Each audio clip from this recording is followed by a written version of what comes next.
നമസ്കാരം. Jyothiraj astrological YouTube ചാനലിൻ്റെ പുതിയൊരു വീഡിയോയിലേക്ക് എല്ലാ പ്രിയപ്രേക്ഷകർക്കും സ്വാഗതം. 17/5/2026 ഞായറാഴ്ച, അതായത് 1201 ആണ്ട് ഇടവമാസം 3-ാം തീയതി ശനി രേവതി നക്ഷത്രത്തിലേക്ക് പ്രവേശിക്കുകയാണ്. ഇതുമൂലം ചില നക്ഷത്രക്കാർക്ക് നല്ല ഫലങ്ങളും മറ്റു ചില നക്ഷത്രക്കാർ അല്പം ശ്രദ്ധിക്കേണ്ട സമയവുമാണ് വരാൻ പോകുന്നത്. ഇപ്പോൾ കുംഭക്കൂറിൽ ജനിച്ച അവിട്ടം നക്ഷത്രത്തിൻ്റെ 3-4 പാദങ്ങൾ, ചതയം പൂരുരുട്ടാതി നക്ഷത്രത്തിൻ്റെ 1, 2, 3 പാദങ്ങൾ എന്നിവർക്കും, മീനക്കൂറിൽ ജനിച്ച പൂരുരുട്ടാതി നക്ഷത്രത്തിൻ്റെ 4-ാം പാദം, ഉത്രട്ടാതി, രേവതി എന്നിവർക്കും, മേടക്കൂറിൽ ജനിച്ച അശ്വതി, ഭരണി, കാർത്തിക നക്ഷത്രത്തിൻ്റെ 1-ാം പാദം എന്നിവർക്കും 7.5 ശനി സമയമാണ് നടന്നുകൊണ്ടിരിക്കുന്നത്. ഈ 3 കൂറുകാലിൽ വെച്ച് മീനക്കൂറിൽ ജനിച്ചവർക്ക് ശനി ഇപ്പോൾ ജന്മരാശിയിൽ സഞ്ചരിക്കുന്നതിനാൽ കൂടുതൽ ദോഷപ്രദമായ സമയമാണ് നടന്നുകൊണ്ടിരിക്കുന്നത്.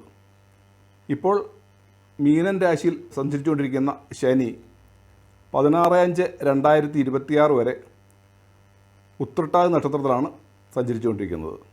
അതിനാൽ ഉത്രട്ടാതി നക്ഷത്രക്കാർക്കാണ് ജന്മശനിയിലെ കൂടുതൽ ദോഷഫലങ്ങൾ ഇപ്പോൾ അനുഭവത്തിൽ വന്നുകൊണ്ടിരിക്കുന്നത്.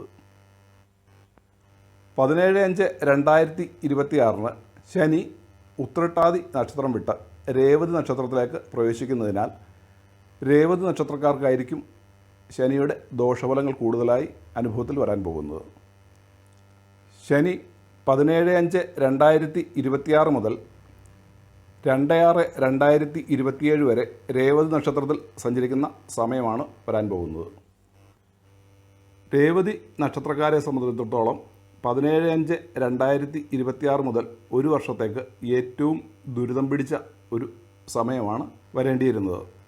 എന്നാൽ ഭാഗ്യവശാൽ വ്യാഴത്തിൻ്റെ കർക്കിടകം രാശിയിലേക്കുള്ള രാശിമാറ്റം മൂലം ശനിയുടെ മേൽ വ്യാഴത്തിൻ്റെ പൂർണ്ണ ദൃഷ്ടി പതിക്കുന്നതിനാൽ 1/6/2026 മുതൽ 7.5 ശനിയുടെ ദോഷഫലങ്ങൾ കാര്യമായി ഇവർക്ക് അനുഭവത്തിൽ വരികയില്ല.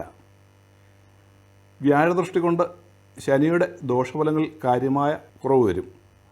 17/5/2026 മുതൽ 1/6/2026 വരെയുള്ള 15 ദിവസങ്ങൾ രേവതി നക്ഷത്രക്കാർ കൂടുതൽ ശ്രദ്ധിക്കേണ്ട ദിവസങ്ങളാണ്. രേവതി നക്ഷത്രക്കാരാണ് കൂടുതൽ ശ്രദ്ധിക്കേണ്ടതെങ്കിലും ഈ കൂറിൽപ്പെട്ട പൂരുരുട്ടാതി നക്ഷത്രം 4-ാം പാദം, ഉത്രട്ടാതി എന്നീ നക്ഷത്രക്കാരും അല്പം ജാഗ്രത പുലർത്തുന്നത് നല്ലതായിരിക്കും. ഈ 2.25 നക്ഷത്രക്കാർ പ്രത്യേകിച്ചും അവരുടെ ആരോഗ്യകാര്യങ്ങളിലാണ് ഈ 15 ദിവസം കൂടുതൽ ശ്രദ്ധ പതിപ്പിക്കേണ്ടത്. ചെറിയ ആരോഗ്യ പ്രശ്നങ്ങളാണെങ്കിലും അത് കൂടുതൽ വഷളാകാതെ വൈദ്യസഹായം തേടണം. ആഹാരകാര്യങ്ങളിലും ശ്രദ്ധിക്കുക. പഴകിയതും തണുത്തതുമായ ആഹാര സാധനങ്ങൾ ഒഴിവാക്കുകയും അമിതാഹാരം ഒഴിവാക്കുകയും ചെയ്യുക. കേസിലും വഴക്കിലും ചെന്ന് ചാടാതിരിക്കാൻ പ്രത്യേകം ശ്രദ്ധിക്കുക. വാഹനങ്ങൾ ഓടിക്കുമ്പോഴും സാഹസികമായ കാര്യങ്ങൾ ചെയ്യുമ്പോഴും പ്രത്യേകം ശ്രദ്ധ വേണം. മേൽപ്പറഞ്ഞ കാര്യങ്ങളിൽ ശനി മീനം രാശിയിൽ നിൽക്കുന്ന കാലമത്രയും, അതായത് 3/6/2027 വരെ ശ്രദ്ധിക്കുന്നത് നല്ലതാണെങ്കിലും 1/6/2026 വ്യാഴത്തിൻ്റെ കർക്കിടകം രാശിയിലേക്കുള്ള രാശിമാറ്റത്തോടുകൂടി ദോഷഫലങ്ങൾ കാര്യമായി അനുഭവത്തിൽ വരികയില്ല. വ്യാഴത്തിൻ്റെ ഇഷ്ടഭാവസ്ഥിതി ദോഷഫലങ്ങളെ ഒരു പരിധിവരെ നിയന്ത്രിക്കുകയും ധനം, ഐശ്വര്യം, സന്താനഭാഗ്യം മുതലായ സൗഭാഗ്യങ്ങൾ അനുഭവത്തിൽ വരികയും ചെയ്യും. ശനിയുടെ ഈ നക്ഷത്രമാറ്റം മറ്റ് കൂറുകളിൽ ജനിച്ചവർക്കും ഗുണദോഷ ഫലങ്ങൾ നൽകും. ഇനി അവ എന്തൊക്കെയാണെന്ന് നോക്കാം. അശ്വതി, ഭരണി, കാർത്തിക 1-ാം പാദം എന്നീ നക്ഷത്രങ്ങളിൽ ജനിച്ചവർക്ക് ഈ സമയം ജോലി സംബന്ധമായ വ്യതിയാനങ്ങൾ ഉണ്ടാകാവുന്നതാണ്. ചിലർ ഇപ്പോഴുള്ള ജോലി വിട്ട് പുതിയ ജോലിയിൽ പ്രവേശിക്കുകയോ അഥവാ ഇവർക്ക് സ്ഥലം മാറ്റം ഉണ്ടാവുകയോ പുതിയ ചുമതലകൾ ഏറ്റെടുക്കേണ്ടി വരികയോ ചെയ്യാം. ചിലർക്ക് വിദേശത്തോ അഥവാ ദൂരസ്ഥലത്തോ ജോലി കിട്ടുക വഴി ബുദ്ധിമുട്ടുകളൊക്കെ തുടക്കത്തിൽ അനുഭവത്തിൽ വരാമെങ്കിലും അവ പിന്നീട് അവരുടെ നന്മയ്ക്ക് വേണ്ടിയുള്ളതായി തീരും. അടുത്തത് ഇടവം രാശിയിൽ ജനിച്ച കാർത്തിക നക്ഷത്രം 2, 3, 4 പാദങ്ങൾ, രോഹിണി, മകയിരം നക്ഷത്രത്തിൻ്റെ 1, 2 പാദങ്ങൾ എന്നിവർക്ക് ശനിയുടെ രേവതി നക്ഷത്രത്തിലെ സ്ഥിതി നല്ല ഫലങ്ങൾ നൽകും. വളരെ നാളുകളായി മുടങ്ങിക്കിടന്നിരുന്ന ജോലികൾ പൂർത്തീകരിക്കാൻ കഴിയും. പുതിയ വരുമാന സ്രോതസ്സുകൾ സൃഷ്ടിക്കപ്പെടും. സർക്കാരിൽ നിന്നുള്ള പ്രോത്സാഹനങ്ങളോ സാമ്പത്തിക സഹായങ്ങളോ ലഭ്യമാകും. ആത്മവിശ്വാസം വർദ്ധിക്കുകയും തൊഴിൽ രംഗങ്ങളിൽ കൂടുതൽ ശോഭിക്കുകയും ചെയ്യും. ഇനി മിഥുനക്കൂറിൽ ജനിച്ച മകയിരം നക്ഷത്രത്തിൻ്റെ 3, 4 പാദങ്ങൾ, തിരുവാതിര, പുണർ നക്ഷത്രത്തിൻ്റെ 1, 2, 3 പാദങ്ങൾ എന്നിവർക്ക് ജോലി സ്ഥിരപ്പെടുമെങ്കിലും ജോലി സംബന്ധമായ ഭാരിച്ച ചുമതലകൾ ഏറ്റെടുക്കേണ്ടി വരും. മേലധികാരികളിൽ നിന്നുള്ള സമ്മർദ്ദം കൂടാനും സാധ്യതയുണ്ട്. ഇവർ ഈ സമയം കാര്യങ്ങളെല്ലാം അടുക്കും ചിട്ടയോടും കൂടി ചെയ്ത് തീർക്കുകയും ജോലി സംബന്ധമായുള്ള മാനസിക സംഘർഷങ്ങൾ ഒഴിവാക്കുകയും ചെയ്യുക. ഇവർക്ക് ഈ സമയം വസ്തുവകളിൽ നിന്നും കുടുംബസ്വത്തുക്കളിൽ നിന്നും കൂടുതൽ നേട്ടങ്ങൾ കൈവരിക്കുവാൻ സാധിക്കും. അടുത്തത് പുണർ നക്ഷത്രത്തിൻ്റെ 4-ാം പാദം, പൂയം, ആയില്യം എന്നീ കർക്കിടകക്കൂറിൽ ജനിച്ച നക്ഷത്രക്കാർക്ക് ജോലിയിലും ഭാഗ്യത്തിലും കയറ്റിറക്കങ്ങൾ അനുഭവത്തിൽ വരാം. ചിലപ്പോൾ ജോലിയിൽ സ്ഥാനക്കയറ്റം കിട്ടാമെങ്കിലും മേലധികാരികളുടെ അപ്രീതി മൂലം അത് നഷ്ടപ്പെടുവാനും സാധ്യതയുണ്ട്. അതിനാൽ ജോലിയിൽ കൂടുതൽ ശ്രദ്ധ കേന്ദ്രീകരിക്കുകയും മേലധികാരികളുടെ അപ്രീതി ഉണ്ടാകാതെ ശ്രദ്ധിക്കുകയും വേണം. അടുത്തതായി ചിങ്ങക്കൂറിൽ ജനിച്ച മകം, പൂരം, ഉത്രം നക്ഷത്രത്തിൻ്റെ 1-ാം പാദം എന്നിവർക്ക് ആകസ്മികമായ ചിലവുകൾ വർദ്ധിക്കാവുന്നതാണ്. അതിനാൽ അനാവശ്യ ചിലവുകൾ വർദ്ധിക്കാതെ സാമ്പത്തിക കാര്യങ്ങളിൽ കൂടുതൽ ജാഗ്രത പുലർത്തണം. കടവും മറ്റും കൊടുക്കുമ്പോൾ തിരിച്ചു കിട്ടുമെന്നുള്ള കാര്യം ഉറപ്പാക്കി വേണം കൊടുക്കുവാൻ. ഈ സമയം കൂടുതൽ ഉറപ്പില്ലാത്ത കാര്യങ്ങളിൽ സാമ്പത്തിക നിക്ഷേപവും മറ്റും നടത്തരുത്. ആരോഗ്യകാര്യങ്ങളിലും ശ്രദ്ധ വേണം. ജോലിരംഗങ്ങളിൽ കാര്യമായ വ്യതിയാനങ്ങൾ ഉണ്ടാവുകയില്ല. ഇനി കന്നിക്കൂറിൽ ജനിച്ച ഉത്ര നക്ഷത്രത്തിൻ്റെ 2, 3, 4 പാദങ്ങൾ, അത്തം, ചിത്തിര നക്ഷത്രത്തിൻ്റെ 1, 2 പാദങ്ങൾ എന്നിവർക്ക് ജോലിഭാരം കൂടുമെങ്കിലും വ്യാപാര വ്യവസായങ്ങളിലും ജോലിയിലും പുരോഗതിയും കൂടുതൽ സാമ്പത്തിക നേട്ടങ്ങളും ഉണ്ടാകും. വ്യാപാര വ്യവസായ രംഗങ്ങൾ വിപുലീകരിക്കുകയോ പുതിയ കൂട്ടുപ്രവർത്തനങ്ങളിൽ ഏർപ്പെടുകയോ ചെയ്യാം. അടുക്കും ചിട്ടയോടും കൂടിയ പ്രവർത്തനങ്ങളിൽ കൂടി കൂടുതൽ സാമ്പത്തിക നേട്ടങ്ങൾ കൈവരിക്കും. ജോലി സംബന്ധമായി കൂടുതൽ യാത്രകൾ ഇവർക്ക് ചെയ്യേണ്ടി വന്നേക്കാം. കളത്രവുമായി കലഹമുണ്ടാകാതെ സൂക്ഷിക്കുക. അടുത്തതായി തുലാക്കൂറിൽ ജനിച്ച ചിത്തിര നക്ഷത്രം 3, 4 പാദങ്ങൾ, ചോതി, വിശാഖ നക്ഷത്രത്തിൻ്റെ 1, 2, 3 പാദങ്ങൾ എന്നിവർക്ക് പുതിയ ജോലി കിട്ടുന്നതിനോ അഥവാ ജോലിയിൽ സ്ഥാനക്കയറ്റം കിട്ടുന്നതിനോ സാധ്യതയുണ്ട്. ഇതുവഴി സാമ്പത്തിക ലാഭം ഉണ്ടാകാമെങ്കിലും അനാവശ്യ ചിലവുകൾ നിയന്ത്രിക്കുകയും ഉറപ്പില്ലാത്ത കാര്യങ്ങളിൽ സാമ്പത്തിക നിക്ഷേപം നടത്തുകയും ചെയ്യരുത്. ജോലി സംബന്ധമായുള്ള യാത്രകൾ ചെയ്യേണ്ടി വന്നേക്കാം. മാനസിക സന്തോഷങ്ങൾക്കും പുതിയ സൗഹൃദങ്ങൾക്കും സാധ്യതയുണ്ട്.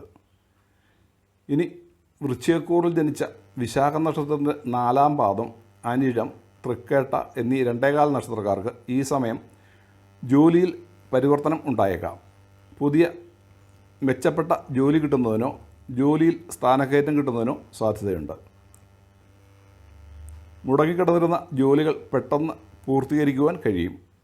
കർമ്മകുശലത വർദ്ധിക്കുകയും ഉറച്ച ആത്മവിശ്വാസത്തോടെ പുതിയ പ്രവർത്തന മേഖലകളിൽ കൂടി മുന്നോട്ട് പോവുകയും ചെയ്യും. അടുത്തതായി മൂലം, പൂരാടം, ഉത്രാടം നക്ഷത്രത്തിൻ്റെ 1-ാം പാദം എന്നീ ധനുക്കൂറിൽ ജനിച്ച നക്ഷത്രക്കാർക്ക് ചില വെല്ലുവിളികളെ നേരിടേണ്ടി വന്നേക്കാം. പ്രവൃത്തി മേഖലകളിൽ എടുക്കുന്ന ചില തീരുമാനങ്ങൾ അനുകൂല ഫലം നൽകിയെന്ന് വരികയില്ല. അതിനാൽ പുതിയ സംരംഭങ്ങളിൽ ഏർപ്പെടുന്നവർ വളരെ വീണ്ടുവിചാരത്തോടുകൂടി അവ തുടങ്ങുകയും മാനസിക സംഘർഷങ്ങൾ ഉണ്ടാകാതെ സൂക്ഷിക്കുകയും വേണം. പെട്ടെന്നൊരു തീരുമാനത്തിൽ എത്താതിരിക്കുക. വാഹനങ്ങൾ ഓടിക്കുമ്പോഴും അപകടസാധ്യതയുള്ള കാര്യങ്ങൾ ചെയ്യുമ്പോഴും കൂടുതൽ ശ്രദ്ധിക്കണം. ജനങ്ങളുമായുള്ള ഇടപഴകൽ വിള്ളലുകൾ ഉണ്ടാകാതെ സൂക്ഷിക്കുക.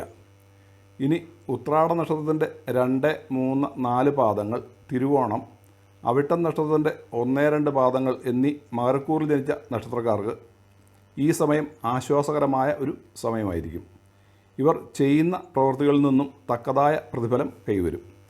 സാമ്പത്തിക സ്ഥിതി മെച്ചപ്പെടും. ആത്മവിശ്വാസം വർദ്ധിക്കുകയും പുതിയ പ്രവർത്തന മേഖലയിൽ കൂടി മുന്നോട്ട് പോവുകയും ചെയ്യും. വ്യാപാര വ്യവസായങ്ങളിൽ കൂടി കൂടുതൽ സാമ്പത്തിക നേട്ടങ്ങൾ ഉണ്ടാകും. നാൽക്കാലി പരിപാലനത്തിൽ കൂടി ആദായ വർധന ഉണ്ടാകും. കൃഷികാര്യങ്ങളിൽ ഏർപ്പെട്ടിരിക്കുന്നവർക്കും കൂടുതൽ വിളവ് ലഭിക്കും. അടുത്തതായി അവിട്ടം നക്ഷത്രത്തിൻ്റെ 3-4 പാദങ്ങൾ, ചതയം, പൂരുരുട്ടാതി നക്ഷത്രത്തിൻ്റെ 1, 2, 3 പാദങ്ങൾ എന്നിവർക്ക് 7:30 സമയമാണെങ്കിലും ദോഷഫലങ്ങൾ കുറഞ്ഞു വന്നു തുടങ്ങും. ഇവർ സ്വന്തം ബന്ധക്കാരോടും സുഹൃത്തുക്കളോടും സംസാരിക്കുമ്പോഴും ഇടപഴകുമ്പോഴും മിതത്വം പാലിച്ച് കലഹമുണ്ടാകാതെ സൂക്ഷിക്കണം. അത്യാവശ്യ കാര്യങ്ങൾക്കല്ലാതെ കഴിവതും കടം വാങ്ങി കടക്കെണിയിൽ അകപ്പെടാതെ സൂക്ഷിക്കുക. ധനപരമായ കാര്യങ്ങൾ കൈകാര്യം ചെയ്യുമ്പോഴും കൂടുതൽ ജാഗ്രത പുലർത്തി ധനനഷ്ടമുണ്ടാകാതെ സൂക്ഷിക്കുക. മേൽപ്പറഞ്ഞവയൊക്കെയാണ് ശനിയുടെ രേവതി നക്ഷത്രത്തിലേക്കുള്ള രാശിമാറ്റം മൂലം 17/5/2026 മുതൽ ഉണ്ടാകാനിടയുള്ള ശുഭാശുഭ ഫലങ്ങൾ. 1/6/2026 മുതൽ ശനിയുടെ മേൽ ശുഭഗ്രഹത്തിൻ്റെ ദൃഷ്ടി വരുന്നതിനാൽ മേൽപ്പറഞ്ഞ ദോഷഫലങ്ങൾ 1/6/2026 മുതൽ കാര്യമായി അനുഭവത്തിൽ വരികയില്ല. എന്നിരുന്നാലും ജാഗ്രത പുലർത്തുന്നത് നല്ലതായിരിക്കും. പ്രത്യേകിച്ചും 17/5/2026 മുതൽ 1/6/2026 വരെയുള്ള 15 ദിവസങ്ങൾ കൂടുതൽ ജാഗ്രത പുലർത്തുന്നത് നല്ലതായിരിക്കും. സൂക്ഷിച്ചാൽ ദുഃഖിക്കേണ്ട എന്നാണല്ലോ പറയുന്നത്. ദോഷഫലങ്ങൾ അനുഭവത്തിൽ വരുന്നവർ ശനിയാഴ്ച ദിവസങ്ങളിൽ നീരാഞ്ജന വഴിപാട് നടത്തുകയും അരയാൽ പ്രദക്ഷിണം നടത്തുകയും ചെയ്ത് ദോഷഫലങ്ങൾ ഒഴിവാക്കുക. അയ്യപ്പൻ, ശനീശ്വരൻ എന്നിവരുടെ കീർത്തനങ്ങൾ ജപിക്കുകയും ചെയ്യുക. ഈ സമയം നല്ല ദശാപഹാര സമയമാണ് നടക്കുന്നതെങ്കിൽ മേൽപ്പറഞ്ഞ ദോഷഫലങ്ങൾ കാര്യമായി അനുഭവത്തിൽ വരികയില്ല. ദോഷപ്രദമായ ദശാപഹാര സമയം നടന്നുകൊണ്ടിരിക്കുന്നവർക്കാണ് കൂടുതൽ ശ്രദ്ധ വേണ്ടത്. ഇന്ന് ഈ വീഡിയോ ഇവിടെ നിർത്തുന്നു. ഈ വീഡിയോ ഇഷ്ടമായാൽ ലൈക്ക് ചെയ്യുമെന്നും മറ്റുള്ളവരുടെ അറിവിലേക്കായി ഷെയർ ചെയ്യുമെന്നും പ്രതീക്ഷിക്കുന്നു. അതുപോലെ തന്നെ ഇനി ഈ ചാനൽ സബ്സ്ക്രൈബ് ചെയ്യാത്ത പ്രേക്ഷകരാണെങ്കിൽ സബ്സ്ക്രൈബ് ചെയ്യുമെന്നും പുതിയ വീഡിയോയുടെ മുന്നറിയിപ്പുകൾ കിട്ടാൻ വേണ്ടി ബെല്ലൈക്കൺ അമർത്തുമെന്നും പ്രതീക്ഷിക്കുന്നു. അടുത്ത പുതിയൊരു വീഡിയോയുമായി വരുന്നവരേക്കും എല്ലാ പ്രിയ പ്രേക്ഷകർക്കും ശുഭാശംസകൾ.